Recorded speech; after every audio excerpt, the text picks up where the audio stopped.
मुख्यमंत्री कन्या विवाह योजन 111 जन नवदंपति बंधाइले पवित्र बंधन नवदंपति को आशीर्वाद दे उज्जवल भविष्य कामना करें परिवहन मंत्री विभूति भूषण जेना। गंजाम जिलार अन्य एक प्रसिद्ध शक्तिपीठ मां सिद्ध भैरवी पीठ में मुख्यमंत्री कन्या विवाह योजन जिलार 111 जन नवदंपति विवाह वैदिक रीतिनीति अनुसार संपन्न होता। जिला प्रशासन सहयोग में आयोजित कार्यक्रम में अतिथि भाव राज्य खनि इस्पात और वाणिज्य परिवहन मंत्री विभूति भूषण जेना जोगदे नवदंपति आशीर्वाद करने सहित उपहार बाबद को गोटे गोटे गछ देते। यह सहित सरकार सहायता बाबद 45,000 टंकार चेक एवं विवाह पंजीकरण सर्टिफिकेट प्रदान करथिले। गंजाम जिलापाल भी कीर्ति भूषण ब्रह्मपुर उपजिलापाल अविनाश कुमार को समेत जिलार बहु प्रशासनिक अधिकारी समूह विवाह कार्यक्रम आयोजन संपूर्ण दायित्व नहीं सरकार सहायतार विवाह कर निजको खुशी अनुभव कहिसेंती नवदंपति। Bureau report GTV news. आर्थिक अव्यवस्थार आर्थिक अभाव ये परिलक्षित होता। यार माननीय मुख्यमंत्री लोकों मुख्यमंत्री कन्या विवाह योजना प्रणयन कले जहाँफल बहुत लोग यार सुविधा पाँच उत्साह सहित दंपति मान बाहाबा सामूहिक बाहाबा ये गोटे अनन्य नियारा कार्यक्रम जिते तराताणी पीठ में 201 दंपतिर कन्यादान करते माननीय मुख्यमंत्री निजे एवं आम समस्त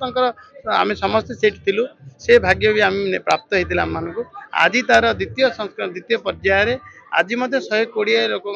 दंपतिर विवाह होची माँ भैरवी पीठ में एभलिया कार्यक्रम चालू रहा फल केवल जे जनसाधारण मन में उत्साह नुह केवल दंपति मानकर मन में उत्साह नुह यहाँ सबुठ बड़ उत्साह होची से गरीब जनसाधारण जी अपेक्षा रखी जे किसी आर्थिक सुविधा हो गले मो पाखे किसी कटकणा रहा माननीय मुख्यमंत्री माननीय सरकार अच्छा मु मोर झील द्वितीय थे गंजाम जिले में माँ सिद्ध भैरवी पीठ में कार्यक्रम आयोजन कर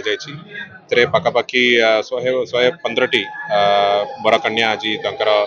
बाहर कार्य सारी मुख्यमंत्री कन्या विवाह योजनार जो प्रोत्साहन राशि हिसाब से 45,000 टंका आज प्रदान कर दि जाए एवं जी परिवार वर्ग अच्छा समस्त मिसिकी प्रसाद आयोजन कर एंटायर प्रोसेसटा प्रथमे रजिस्ट्रेशन रू आरंभ हुए समस्त मैरेज रजिस्ट्रेशन हो सारी माननीय मंत्री कार्यक्रम द्वारा मैरेज रजिस्ट्रेशन सर्टिफिकेट सहित जो प्रोत्साहन राशि अच्छी से आम आज डिस्ट्रीब्यूशन करूँ। आगामी दिन में निश्चित अधिकाधिक संख्यक हिताधिकारी मैंने उत्साह सह सामिल होती आम आगामी दिन में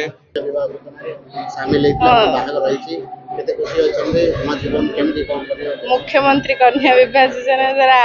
आयोजन होता मो कन्या मान बहुत भलरे यहाँ सुविधा हो पारा आम उपकारी पार्लु ए आयोजन भी ठीक ठाक होता जहाँ रीतिरीति अनुसार बाहाघर है आम ए खुशी अच्छु आगु खुशी रहू ना किसी असुविधा नहीं हाँ सेटा तो बहुत बड़ खुशी कथा से मुख्यमंत्री को धन्यवाद।